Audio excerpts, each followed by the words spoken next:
Hello friend, आज हम लोग एसएससी एमटीएस का जो प्रीवियस ईयर मैथ का प्रैक्टिस कर रहे थे उसी को आज कंटिन्यू करते हैं। आज हम लोग ऐसे क्वेश्चन को करेंगे जो 5/8/2019 को थर्ड शिफ्ट में पूछे गए थे। ठीक है, इसका क्वेश्चन हम लोग पिछले वीडियो में भी किए थे। आज क्वेश्चन नंबर हम लोग देखेंगे 34 से।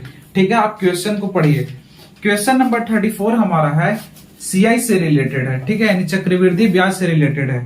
कह रहे किसी निश्चित राशि पर 20% प्रति वर्ष की ब्याज दर से 2 वर्षों का साधारण ब्याज 250 रुपया है। ठीक है, और समान ब्याज दर पर समान अवधि के लिए समान राशि पर चक्रवृद्धि ब्याज यानी वार्षिक रूप से संयोजित कितनी है वो हम लोगों से पूछ रहा है ना। कह रहा है किसी निश्चित राशि पर, यानी राशि हम लोगों को दे नहीं रखा। एक क्वेश्चन नंबर है हम लोग का 34, यानी प्रिंसिपल हम लोग को नहीं दे रखा है। ठीक है, प्रिंसिपल फाइंड करना होगा यहाँ से। रेट ऑफ इंटरेस्ट कितना है, तो रेट ऑफ इंटरेस्ट है कितना, तो 20% है ना। टाइम कितना है मेरे भाई, तो टाइम भी 2 ईयर का है। ठीक है, और यहाँ पे एसआई दे रखा है। एसआई मतलब क्या, सिंपल इंटरेस्ट दे रखा है कि साधारण ब्याज 250 रुपया है। कितना है, तो 250 रुपया क्या है, तो साधारण ब्याज है।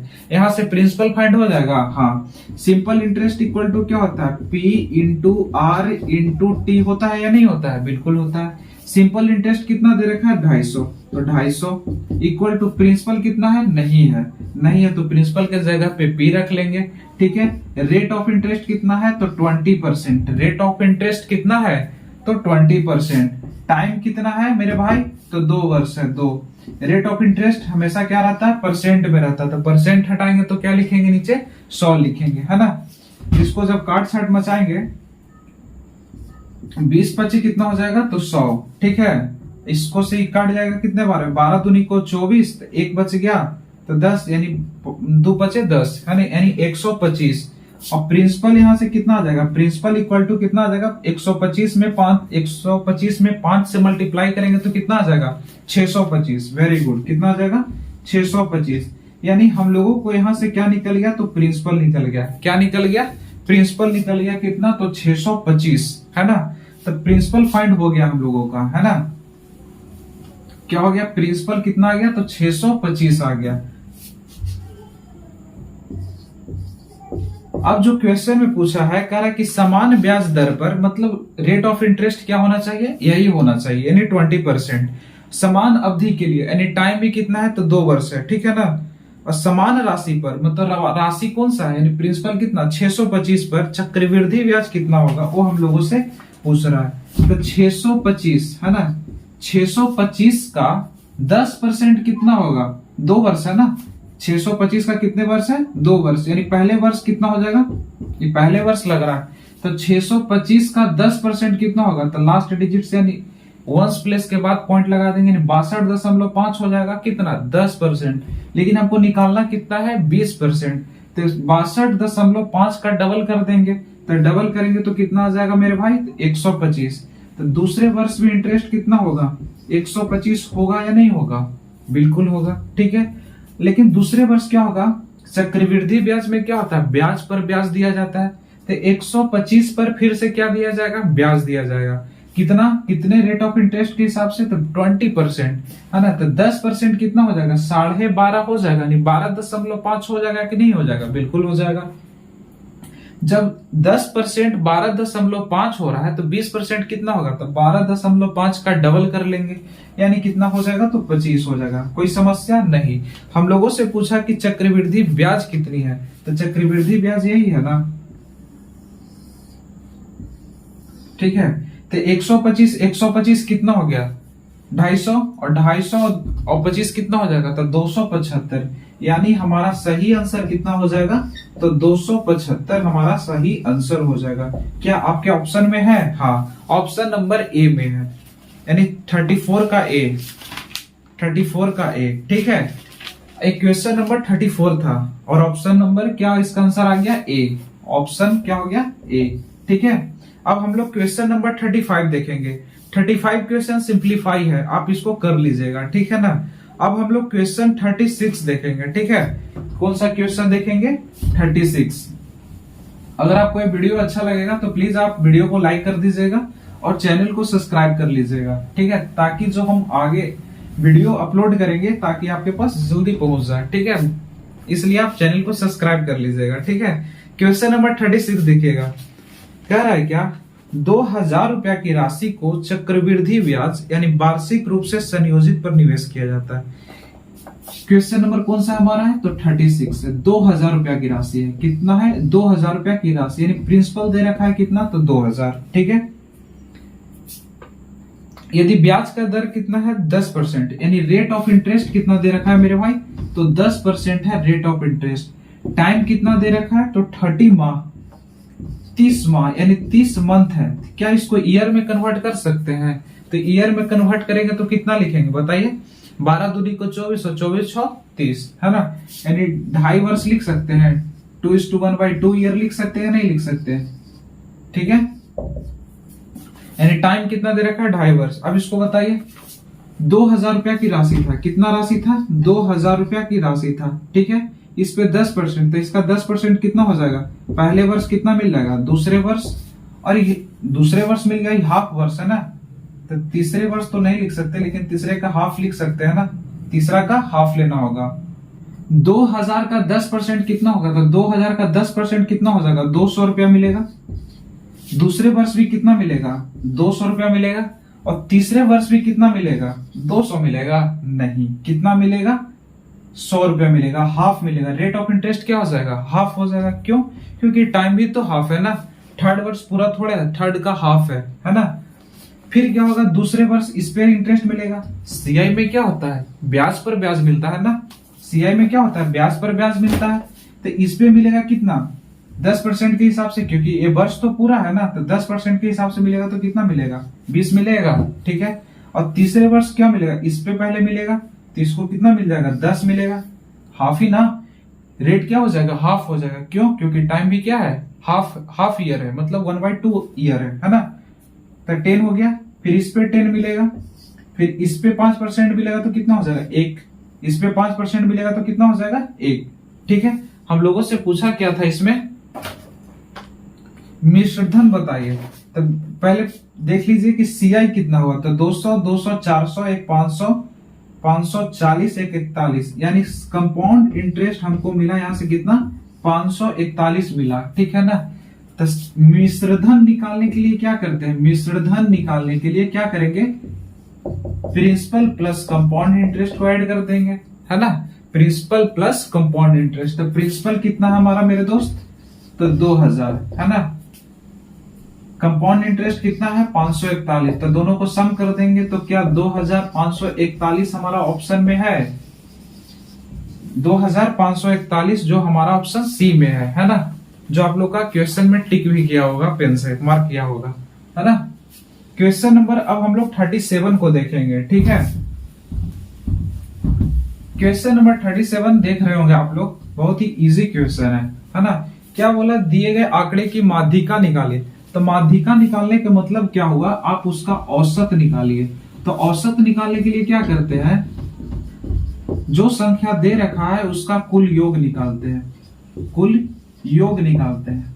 और बट्टे में क्या रहता है, कुल संख्या, यानी कितनी संख्या, उससे क्या कर लेते हैं, तो डिवाइड कर लेते हैं, है ना।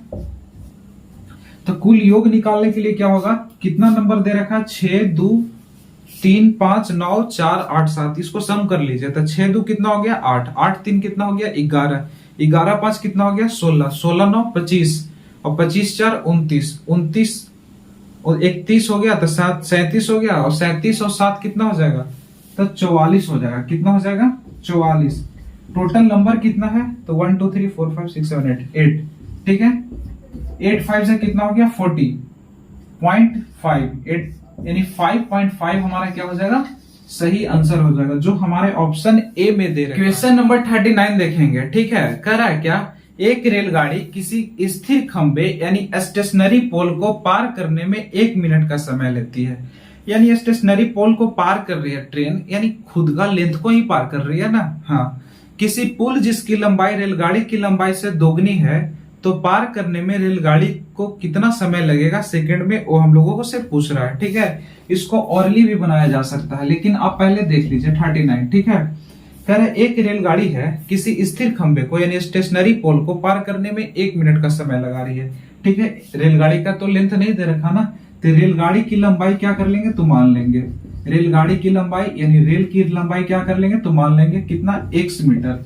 ठीक है, इसको पार करने में समय कितना लगा रहा है, तो इसको पार करने में समय 1 मिनट का लगा रहा है। तो क्या मिनट में है तो इसको सेकंड में मानने में कोई परेशानी है, नहीं ना, नहीं। तो यहां से क्या निकाल लेते हैं, चाल निकाल लेते हैं, यानी ट्रेन का जो एक्चुअल में चाल है वो कितना है ये बताइए। तो चाल निकालने के लिए क्या करते हैं, डिस्टेंस अपॉन में टाइम। तो डिस्टेंस कितना है, तो डिस्टेंस हमारा कितना है, x मीटर जो मान रखे है ना, और टाइम कितना है तो 60 सेकेंड है। ठीक है, तो चाल कितना हो जाएगा, XY 60 मीटर पर सेकेंड हो जाएगा। ट्रेन का एक्चुअल चाल कितना हो जाएगा, तो XY 60 मीटर पर सेकेंड। ठीक है, अब क्या बोला, किसी पुल है जिसकी लंबाई रेलगाड़ी की लंबाई की दुगनी है। तो कोई पुल है, रेलगाड़ी की लंबाई कितना माने हैं, x माने हैं, तो पुल की लंबाई कितना हो जाएगा, इसका दुगना यानी 2x हो जाएगा कि नहीं हो जाएगा, यानी टोटल डिस्टेंस कितना हो जाएगा, 3x हो जाएगा। अब क्या बोला, पार करने में रेलगाड़ी को कितना समय लगेगा, यानी इस दूरी को पार करने में रेलगाड़ी को कितना समय लगेगा। तो रेलगाड़ी की एक्चुअल चाल कितनी है, XY 60 मीटर पर सेकेंड। तो उससे क्या कर देना होगा, हम लोगों को डिवाइड कर देना होगा। क्यों, क्योंकि हम लोगों से पूछा टाइम। तो टाइम निकालने के लिए क्या करते हैं, डिस्टेंस अपॉन में स्पीड। तो स्पीड तो दे रखा है, x बाई 60 है, तो क्या 60 को ऊपर लिख सकते हैं ना, बिल्कुल लिख सकते हैं। तो x से x कैंसिल कर दिए, तो 63 जा कितना हो गया, 180 सेकेंड, यानी 180 सेकेंड हमारा क्या हो जाएगा, तो सही आंसर हो जाएगा। ठीक है, और ये इसको कैसे बनाएंगे आप ये समझिए।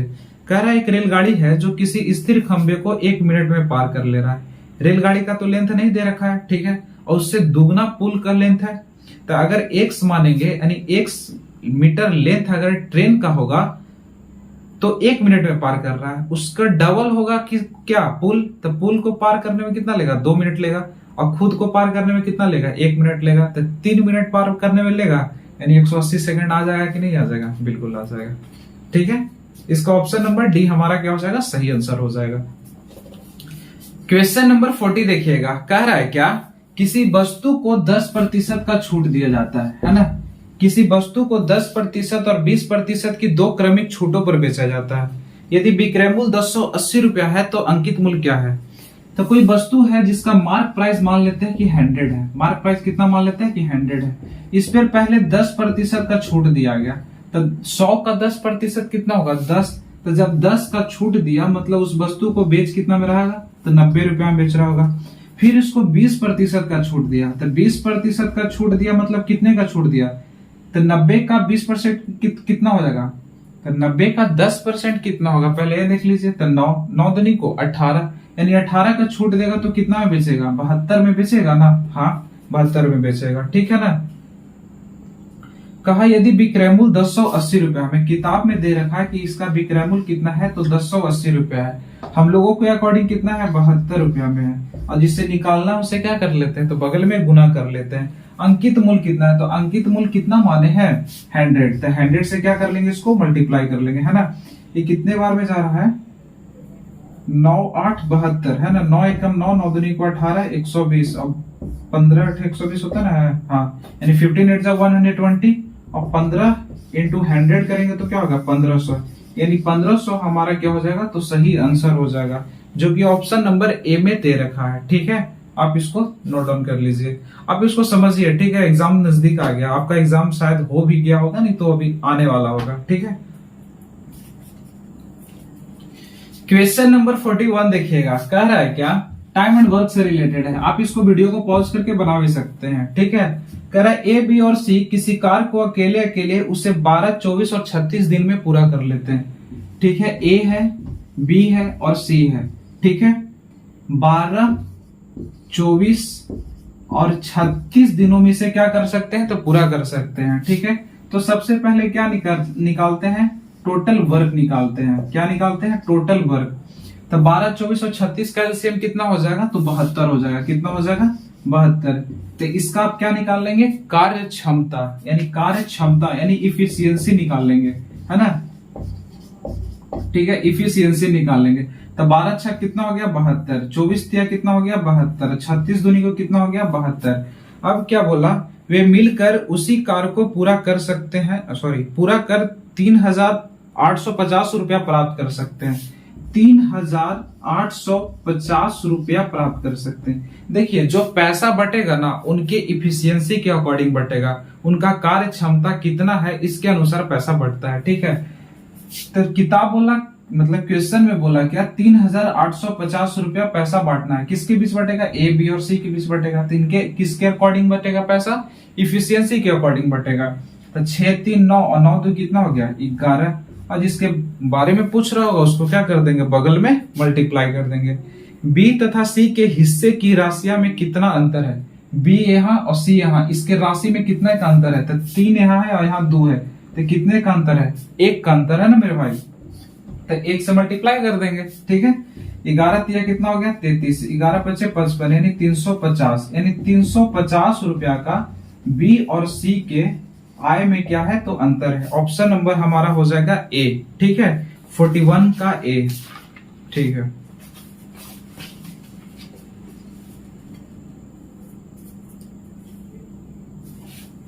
क्वेश्चन नंबर 42 देखिएगा। कह रहा है क्या? किसी वस्तु को 22.5% के लाभ पर बेचा गया। ठीक है, उसका मतलब लागत मूल्य और विक्रय मूल्य का अनुपात पूछ रहा है। ठीक है ना। अगर आपको 22.5% का फ्रैक्शनल वैल्यू याद है तो अच्छी बात है ना।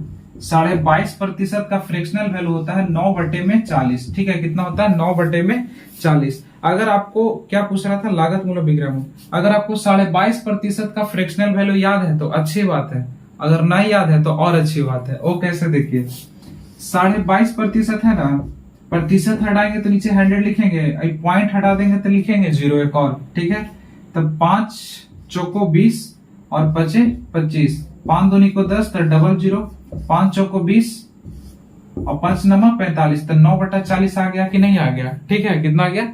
9/40। तो वही तो फ्रैक्शनल वैल्यू याद कर लेते हैं इसलिए, ताकि टाइम में एग्जाम में टाइम की बचत हो जाए। ठीक है ना, इसलिए याद कर लेते हैं। यानी 22.5% का फ्रैक्शनल वैल्यू कितना हो जाएगा? तो 9/40। अब क्वेश्चन पर आइए। कह किसी वस्तु को 22.5% के लाभ पर बेचा। अगर कोई वस्तु होगा, उसका कॉस्ट प्राइस सपोज कर लेते हैं कि 40 है। क्या है? 40।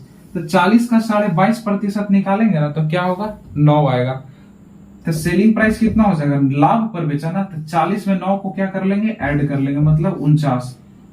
ठीक है, अब इसको और काटेंगे, लेकिन किसी से कट नहीं रहा है। रेशियो क्या होता है? तो सबसे सिंपलेस्ट फॉर्म होता है। अभी किसी से कट नहीं रहा है तो हमारा आंसर यही हो जाएगा, है ना, 40:49। ऑप्शन नंबर सी हमारा सही आंसर हो जाएगा। ठीक है, ऑप्शन नंबर सी हमारा क्या हो जाएगा? तो सही आंसर हो जाएगा। ठीक है, कोई समस्या नहीं। इसको कॉस्ट प्राइस मान लेते हैं। ठीक है, तो 22.5% का लाभ हुआ। अगर कॉस्ट प्राइस उसका 40 होगा तो 22.5% का लाभ होगा तो कितना मिला होगा उसको लाभ? 9 रुपया लाभ मिला होगा। यानी वस्तु को कितना में बेचा होगा? 49 रुपया में बेचा होगा। और कॉस्ट प्राइस और सेलिंग प्राइस का क्या पूछा? रेशियो पूछा, तो रेशियो बता दिए। ठीक है, अब हम लोग क्वेश्चन नंबर देखेंगे, कौन सा? 43। क्वेश्चन नंबर 43 देखेंगे। ठीक है ना, कह रहा है माता तथा पिता की औसत आयु 28 वर्ष है। ठीक है ना, माता और पिता। तो माता और पिता है, मतलब 2 कैंडिडेट है ना। तो 2 व्यक्ति का औसत आयु कितना है? तो 28 वर्ष है। तो इनका सम निकालेंगे तो कितना हो जाएगा? 56। माता पिता तथा उनके बच्चे की औसत आयु 20 वर्ष है। तो 3 कैंडिडेट हो गया ना, उनका औसत आयु कितना हो गया? 20 वर्ष, है ना। तो इसका जब सम निकालेंगे तो कितना हो जाएगा? 60 हो जाएगा। ठीक है, पूछा क्या? बच्चे की आयु बताइए। तो माता पिता के आयु का सम कितना था? 56। जब बच्चा मिल गया तो तब आयु का सम कितना हो गया? तो 60 हो गया। यानी बच्चे की आयु कितना होगा? 4 वर्ष का होगा कि नहीं होगा? बच्चा कितने वर्ष का होगा? 4 वर्ष का होगा। ठीक है, बच्चा कितने वर्ष का होगा? तो 4 वर्ष का होगा, जो हमारा ऑप्शन ए में दे रखा है। ठीक है, क्वेश्चन नंबर 44 करेंगे। क्वेश्चन नंबर 44 देखेंगे। कह रहा है क्या? ए तथा बी की मासिक आय का अनुपात जो है, ए तथा बी है, ए है और बी है। ठीक है ना, इसका मासिक आय का अनुपात दे रखा है कितना? इसका मासिक आय का अनुपात दे रखा है 3:4। ठीक है, और इनका मासिक व्यय का अनुपात दे रखा है कितना? तो मासिक व्यय का अनुपात दे रखा है 2:3। ठीक है ना। हाँ, यदि प्रत्येक 4,000 रुपया की प्रति माह बचत करते हैं, प्रत्येक की बात बोला ना, मतलब दोनों, ए भी 4,000 रुपया बचत कर रहा है और बी भी 4,000 रुपया की बचत कर रहा है, ठीक है। तो बी की आय कितनी है वो हम लोगों से पूछ रहा है। तो बी की आय, तो हम लोग देख लेते हैं कि बचत कितना का कर रहा है। यहाँ 3 यूनिट कमा रहा है तो 2 यूनिट खर्च कर रहा है, तो 1 यूनिट की बचत कर रहा है। यहाँ 4 यूनिट कमा रहा है तो 3 यूनिट की व्यय कर रहा है, तो 1 यूनिट के यहाँ भी बचत कर रहा है। प्रत्येक कितना का बचत कर रहा है? 1 की बचत कर रहा है। हम लोग भी क्या बोल देंगे? 1 की बचत कर रहा है। बी की आय पूछा, तो बी की आय कितना है? जिसको निकालना है उसको क्या कर लेते हैं? बगल में गुना कर देते हैं ना। तो चर्चा को कितना हो गया? 16। 16 पर कितना जीरो? 3 जीरो, यानी 16,000 रुपया बी की आय है। जो हम लोगों से पूछेगा उसका जवाब दे देंगे। अगर ए की आय पूछता था, ए की आय कितना है? 3, तो 3 से गुना कर लेते, चरती 12, यानी 12,000 रुपया आ जाता। किसका? तो ए की आय आ जाता। लेकिन हम लोगों से पूछा मेरे भाई बी की आय, तो बी की आय कितना हो जाएगा? 16,000 रुपया हमारा सही आंसर है। क्वेश्चन नंबर 45 देखिए। आज हम लोग 50 तक कंप्लीट कर लेंगे, इस सेट को क्या कर लेंगे? तो कंप्लीट कर लेंगे, ठीक है ना। क्वेश्चन नंबर 45 है, कह रहा है कि 40 लीटर खाद्य तेल में, मतलब 40 लीटर खाद्य तेल है, ठीक है। 40 लीटर क्या है? तो खाद्य तेल है, मतलब खाद्य तेल कहने का मतलब खाने योग्य तेल है, ठीक है ना। जिसमें बोल रहा है कि 10% की अशुद्धता है ना। 10% क्या है? तो मिलावट है। तो 10% का मिलावट है ना, तो सही कितना होगा? तो 90% तो सही होगा। बात समझ में आ रही है? 10% की मिलावट है, इसका मतलब ये हुआ कि 90% तो शुद्धता होगी ना तेल में। हाँ, फिर क्या बोला? 40 लीटर में, मतलब इसमें कुछ और मिलाना है, ठीक है। इसमें और क्या करना है? कुछ ऐड करना है। 40 लीटर में कितना खाद्य तेल मिलाना जरूरी है जिससे अशुद्धता घटकर 5% हो जाए? जिससे अशुद्धता घटकर क्या हो जाए? 5%, मतलब जो अशुद्धता है ना 5% हो जाए। तो कोई भी वस्तु अपने आप में तो 100% ही होता है ना। तो तेल कितना हो जाएगा? तेल की शुद्धता कितने हो जाएगा? 95% हो जाएगा। हाँ, अब इसको रेशियो निकाल लीजिए। इसको काटेंगे तो कितना कटेगा? 1 9, यानी 1:, कितना आ गया? 9। इसको करेंगे 5 से कम 5 और 19 बचे 95, यानी 1 क्या आ गया? 19, ठीक है। किसको मिला रहा है? तेल मिला रहा है। खाद्य तेल कितना मिलाना जाना चाहिए? क्वेश्चन में दे रखा क्या कि 40 लीटर में कितना खाद्य तेल मिलाना जरूरी है। मिला क्या रहे हैं? खाद्य तेल। तो इसमें चेंजिंग होगा ना, ये तो सेम रहेगा। तो देखिए यहाँ सेम है, अगर सेम नहीं रहता तो इसको सेम करना पड़ता, ठीक है ना। यहाँ तो सेम है। बोला 40 लीटर के मिश्रण है। क्या बोला था? कि 40 लीटर के मिश्रण है। हम लोग बोलेंगे नहीं, 1:9 है, मतलब कि 10 लीटर का मिश्रण है, ठीक है। अब क्या पूछा? कितना मिलाना चाहिए? पहले 9 है, अब कितना हो गया? 19 हो गया, मतलब कितना मिलाया गया? 10 यूनिट को मिलाया गया।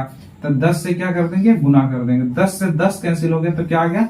40, यानी 40 लीटर और अगर इसमें खाद्य तेल मिला देते हैं ना मेरे भाई, तो 5% की अशुद्धता यानी मिलावट हो जाएगी। यानी 40 हमारा क्या हो गया? आंसर हो गया, जो कि ऑप्शन नंबर डी हमारा सही आंसर हो गया, ठीक है। क्वेश्चन नंबर 46 देखिए। कह रहा है क्या? एक कार की औसत गति जो है 600 मीटर प्रति सेकंड प्रति मिनट है। One things at one time, एक समय में एक ही काम करना चाहिए। इरेज भी कर रहा हूं, बोल भी रहा हूं, इसका मतलब गलत हो रहा है ना। क्वेश्चन नंबर 46 है, एक कार की औसत गति जो है 600 मीटर प्रति मिनट है। औसत गति कितना है? 600 मीटर प्रति मिनट, मतलब कार जो है 600 मीटर प्रति मिनट, मतलब 60 सेकंड में पार कर रही है कि नहीं कर रही है। तो टाइम दे रखा है, तो यहां से क्या निकल जाएगा? स्पीड निकल जाएगा, ठीक है। 30 से ही खत्म कर लेंगे, 30 से ही खत्म कर लेंगे, यानी 10 मीटर प्रति सेकंड की स्पीड से कार चल रही होगी। क्या चल रही होगी? कार चल रही होगी 10 मीटर प्रति सेकंड के स्पीड से। कोई धावक जो है 9.6 सेकंड में 100 मीटर की दूरी तय करता है। आर्मी वाला ही होगा, ठीक है ना। कोई धावक जो है 9.6 सेकंड में 100 मीटर की दूरी को तय करता है। तो 100 मीटर की दूरी है, ठीक है। 9.6 सेकंड में क्या कर रहा है? तय कर रहा है, ठीक है। तो पॉइंट हटाएंगे तो यहाँ क्या लगा देंगे? एक 0 लगा देंगे। यहां से क्या निकाल लेते हैं? तो स्पीड निकाल लेते हैं। क्या निकाल लेते हैं? स्पीड। क्यों? क्योंकि टाइम दे रखा है, डिस्टेंस दे रखा है। तो स्पीड बराबर क्या होता है? डिस्टेंस अपॉन में टाइम। जिसको काट छाट करेंगे तो करिए, डबल जीरो है तो मतलब 4 से जा रहा है। क्या ये 4 से जा रहा है? 4 दूनी को 8 और 4 चौक को 16, है ना। 25 चौको कितना हो गया? 100, एक जीरो और। 12 दूनी को कितना हो गया? 24, हाफ किए ना, तो 125 इसका भी कर देंगे हाफ, ठीक है। अब नहीं जा रहा है, तो नहीं जा रहा है तो क्या कर लेंगे? 12 दहा को कितना हो गया? 120, 12 दहा को 120 और 5 बच गया ना। यानी आदमी जो है, आदमी का स्पीड कितना है? 10:5/12 मीटर पर सेकंड का इसका क्या है? तो स्पीड है। पूछ रहा है क्या हम लोगों से? दूरी तय करता है कि तुलना में कार कितनी धीमी गति से चलती है। तो कितनी धीमी गति से चल रही है? इसका स्पीड कितना है? 10 मीटर प्रति सेकंड है। इसका स्पीड कितना है? तो 10:5/12 मीटर पर सेकंड। तो कितनी धीमी गति से चल रही है ट्रेन? तो 10 से 10 कैंसिल, तो 5/12, यानी 5/12 गति इसका कम है ना। यानी 5/12 मीटर पर सेकंड से उसका गति क्या है? तो कम है। यानी ऑप्शन नंबर हमारा डी हो जाएगा। ऑप्शन नंबर क्या हो जाएगा? डी हो जाएगा, ठीक है।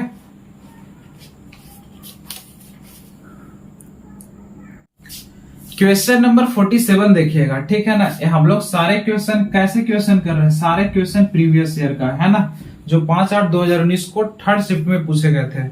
क्वेश्चन नंबर 47 है हमारा, करा वस्तु एक को 180 रुपया में बेचा गया। यानी फर्स्ट वस्तु को कितने में बेचा गया? 180 रुपया में बेचा गया। और दूसरे वस्तु को कितने रुपए में बेचा गया? 240 रुपया में बेचा गया। जब ये बेचा ना, तो क्या हो रहा है कि वस्तु एक पर 20% का लाभ हो रहा है। इस पर क्या हो रहा है? तो 20% का लाभ हो रहा है। और दूसरे वस्तु पर क्या हो रहा है? तो 20% का नुकसान हो रहा है। यही दे रखा ना क्वेश्चन में, ठीक है। तो दोनों वस्तुओं के लागत मूल्य का योग, यानी लागत मूल्य मतलब कॉस्ट प्राइस का योग हम लोगों से पूछ रहा है। तो कॉस्ट प्राइस, जैसे ये भी तो क्या है? सेलिंग प्राइस दे रखा है ना। फर्स्ट जो वस्तु है उसको 180 रुपया में बेचा गया, तो क्या होता है? 20% का लाभ होता है। तो 20% का लाभ होता है, तो हम बोल सकते हैं कि वस्तु को 120 रुपया में बेच दिया। कॉस्ट प्राइस कितना मानकर? 100। तो कॉस्ट प्राइस क्या माने? 100, तो 100 से मल्टीप्लाई कर लेते हैं। जिसको निकालना है उसको क्या करते हैं? बगल में गुना कर देते हैं। 1 0 से 1 0 कैंसिल, तो 9 दूनी को 18, दूनी के 6 हो गया, और 3 3 कितना हो गया? तो 9 हो गया। यानी 3:2। ऐसे ही भी तो जा रहा है, क्या कर रहा हूँ यार। यानी 150 रुपया इसका क्या आ गया? तो कॉस्ट प्राइस आ गया, है ना। इसमें क्या बोला कि 240 रुपया में बेचता है, तब 20% का नुकसान होता है। तो 20% का नुकसान होता है, तो हम क्या बोल सकते हैं कि 80 रुपया में वस्तु को बेच रहे हो? बिल्कुल बोल सकते हैं। तो उसका कॉस्ट प्राइस कितना है? तो 100। 1 0 से 1 0 कैंसिल, 38 कितना हो गया? 24, यानी 300, है ना। हम लोगों से क्वेश्चन में पूछा कि लागत मूल्यों का योग बताइए, है ना। लागत मूल्यों का योग कितना है? तो लागत मूल्यों का योग कितना है? 150 और 300, दोनों का सम कर लेंगे। तो जब दोनों का सम कर लेंगे तो कितना आ जाएगा? 450। यानी 450 हमारा क्या हो जाएगा? तो सही आंसर हो जाएगा। यानी जो हमारा ऑप्शन नंबर ए में दे रखा है, ऑप्शन नंबर ए, ठीक है। ऑप्शन नंबर क्या हो जाएगा? ए। क्वेश्चन नंबर 48 देखिए। क्वेश्चन नंबर 48 क्या कह रहा है? ए जो है बी से 20% अधिक है। तो 20% अधिक है, इसका फ्रैक्शनल वैल्यू कितना होता है? 1/5। अगर 5 होगा ए जो है बी से, तो बी का वैल्यू अगर 5 होगा, तो बी का 20% कितना हो जाएगा? 1 अधिक है। तो 5 है तो 1 अधिक है, तो कितना हो जाएगा? 6 हो जाएगा कि नहीं हो जाएगा? बिल्कुल हो जाएगा, है ना। अब फिर क्या बोला? बी जो है सी से 25% अधिक है। बी जो है सी से 25% अधिक है। तो 25% का फ्रैक्शनल वैल्यू कितना होता है? 1/4। अगर ये 4 होगा तो 1 अधिक होगा ना, तो ये कितना हो जाएगा? 5। गैपिंग वाला मेथड आप लोग को याद है? नहीं याद है तो देखिए क्या करते हैं। इसके बगल में खाली जगह है तो इसी से भर दीजिए, ठीक है। इसके बगल में खाली जगह है तो इसी से क्या कर लेते हैं? तो भर लेते हैं, ठीक है। तो 6 5 कितना हो गया? 30, 5 5 25 और 5 चौको 20, ठीक है। अब जो पूछेगा उसको क्या कर लेंगे? बना लेंगे। यहां से बोला क्या? सी ए से कितने प्रतिशत कम है? सी जो है ए से कितने प्रतिशत कम है? तो बताइए कितने कम है? 10 कम है। किससे? तो सी से, तो सॉरी ए से कितना वैल्यू है? तो 30। प्रतिशत निकालना है ना, तो 100 से क्या कर लेंगे? गुना दे देंगे। अगर प्रतिशत हटाना रहता है तो क्या करते हैं? 100 से भागा देते हैं। 1 0 से 1 0 खत्म हो गया। क्या आपको याद है 1/3 का फ्रैक्शनल वैल्यू? अगर नहीं याद है तो इसका होता है 33 पूर्णांक 1/3% या 33.33%। ठीक है ना, यही हमारा क्या हो जाएगा, सही आंसर हो जाएगा, जो हमारे ऑप्शन नंबर ए में दे रखा है। ठीक है, अब हम लोग क्वेश्चन नंबर 49 को करेंगे। ठीक है ना, जो छूट से रिलेटेड है। अगर आप लोग प्रॉफिट लॉस में डिस्काउंट पढ़े होंगे तब इसको क्या कर लेंगे, सॉल्व कर लेंगे, इजिली सॉल्व कर लेंगे। ठीक है ना, क्वेश्चन नंबर 49 है। क्वेश्चन क्या कह रहा है, किसी वस्तु की कीमत 10,000 रुपया थी। ठीक है ना, कोई वस्तु है जिसकी कीमत यानी मार्क प्राइस जो है 10,000 रुपया था। ठीक है, कितना था, तो 10,000 रुपया था। ठीक है ना, इसे 3 क्रमिक छूटों के बाद 7,866 रुपया में किसी खुदरा विक्रेता को बेच दिया गया, जिसमें से पहली 2 छूट है 10% और 8%। यानी पहली छूट है कितना का, 10%। तो 10% का छूट देगा मेरे भाई, तो कितना में बेचेगा, 10,000 का 10% कितना होगा, 1,000। यानी 1,000 का छूट देगा, मतलब कि 9,000 में बेचेगा कि नहीं बेचेगा, बिल्कुल बेच देगा वस्तु को। तो 9,000 में बेच दिया। और दूसरी बार क्या किया, 8% का छूट दिया। तो 8% का छूट दिया, मतलब कितना हो जाएगा, 9,000 का 8% कितना हो जाएगा, तो 10% होगा 900, 8% कितना हो जाएगा, 720। कितना हो जाएगा, 720 है ना। तो 9,000 में से 720 चला जाएगा तो कितना बचेगा, 8,280 रुपया बचेगा। क्या, कितना बचेगा, 8,280 रुपया। ठीक है, फिर यहाँ पे एक और छूट दिया गया, लेकिन इस छूट का पता नहीं कितना दिया गया, है ना। लास्ट में क्या कर दिया गया, 7,866 रुपया में वस्तु को बेच दिया गया। ठीक है, तो कितना कम में बेचा, ठीक है, कितना कम में दिया, 8,280 रुपया में बेचना था, लेकिन बेच दिया कितना, 7,866 रुपया में। ठीक है, यानी 414 रुपया का क्या दिया, तो डिस्काउंट दिया। कितने का डिस्काउंट दिया मेरे भाई, तो 414 रुपया का क्या दिया, तो डिस्काउंट दिया। 414 रुपया का डिस्काउंट दिया, किस पे देगा, तो 8,280 पर डिस्काउंट देगा, है ना। परसेंटेज निकालना है, कितने परसेंट पे, इससे खत्म हो जाएगा, डबल टाइम में है, यानी 5% का क्या देगा, तो डिस्काउंट देगा। तो 5% हमारा क्या हो जाएगा, तो सही आंसर होगा जो ऑप्शन नंबर ए में दे रखा है। ठीक है, क्वेश्चन नंबर 50 देखेंगे, आज का लास्ट क्वेश्चन रहेगा, क्वेश्चन नंबर 50। क्वेश्चन नंबर 50 हमारा क्या कह रहा है, आप लोग पढ़िए तब तक। कह रहा है कि 4 संख्याओं का औसत जो है 9 है। तो 4 संख्याओं का औसत जो है 9 है, तो 4 संख्याओं का औसत 9 है, तो इसका सम कितना हो जाएगा, 36 हो जाएगा, है ना। सम मतलब उसका जो योग्य। यदि एक और संख्या 14 को शामिल कर लेते हैं, एक संख्या और, तो पहले से 4 संख्या था, जब एक संख्या और शामिल कर लिए तो इट मींस इसका मतलब ये हुआ कि 5 संख्या हो गया कि नहीं। किसको शामिल किया, 14 को, तो इसका सम कर लेते तो कितना होगा, 50 हो जाएगा। तब इसकी औसत पूछ रहा था, औसत क्या होगा, सम ऑफ द नंबर। तो सम ऑफ द नंबर कितना है, यानी कुल योग कितना है, 50 बट्टे में क्या करते हैं, कुल संख्या। तो कुल संख्या कितना है, 5, तो 5 कर देंगे तो 10, यानी 10 हमारा क्या हो जाएगा, तो सही आंसर हो जाएगा, जो हमारे ऑप्शन नंबर डी में दे रखा है। ठीक है, आज के लिए इतना ही रखते हैं, bye bye, have a nice day. अगर आप चैनल को सब्सक्राइब नहीं किए हैं तो प्लीज आप चैनल को सब्सक्राइब कर दे, किसी गरीब का भला ही हो जाए, सही है ना।